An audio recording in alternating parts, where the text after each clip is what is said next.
Manipuliavimas mažais ruošiniais šalia greitai besisukančių įrankių, tokių kaip pjūklo diskas ar šimtoji freza, gali sukelti problemų. Žinau, apie ką kalbu. Laimei yra naudingų priedų, tokių kaip Smurfit.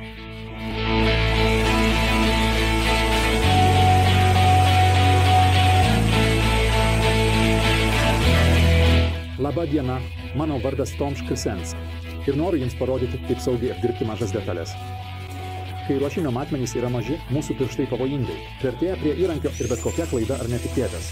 Įvykis gali reikšti sužalojimą. Mediena nėra homogeniška medžiaga, todėl bet kuriuo metu gali įvykti nenumatytas smūgis. Tuo metu negalite kontroliuoti nei ruošinio, nei jį laikančių pirštų judėjimo ir nelaimė jau čia pat.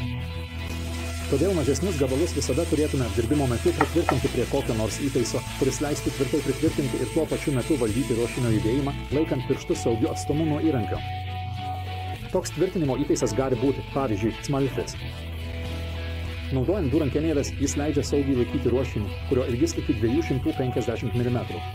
Jei klausite, kur yra riba tarp ruošinio, pakankamai didelio, kad jį būtų galima valdyti plikomis rankomis, ir ruošinio, kurį geriau pritvirtinti laikiklyje, tai yra būtent tiek, kiek telpa į Smurfit įtaisą.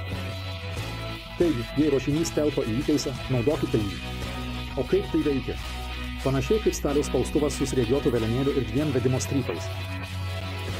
Jais viena judanti žandikaulė juda prieš fiksuotą žandikaulį arba dvi fiksuotas žandikaulės. Tarp vieno fiksuoto ir judančio žandikaulio galite įtvirtinti ruošinį. Ir judančio žandikaulio padėtį dar užfiksuoti varžtu, kad velenėlis netyčia nepasuktų ir spaudimas nesusilpnėtų.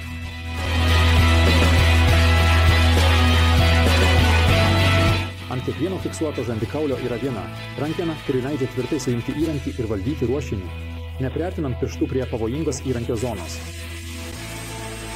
Jei apdirbate daugiau nei vieną detalę, tai yra 2 ar daugiau vienodų ruošinių, naudinga juos įtvirtinti vienas prieš kitą.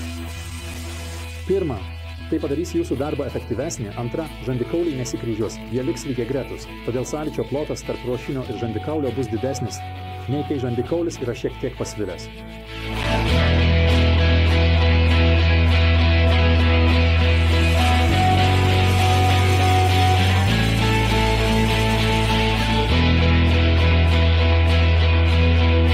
Suprantu, kad draugų išbaro akise su Smurfit įrankiu, apsauginiais akiniais ir ausinėmis. Galbūt netrodysite labai kietai. Bet nuoširdžiai, ar norite jų susižavėjimą pelnyti kaip vienakis, pusiau kurčias kietuolis? Be pirštų? Tada jau nelabai ką nuveiksite. Ir man tai tikrai neapsimoka.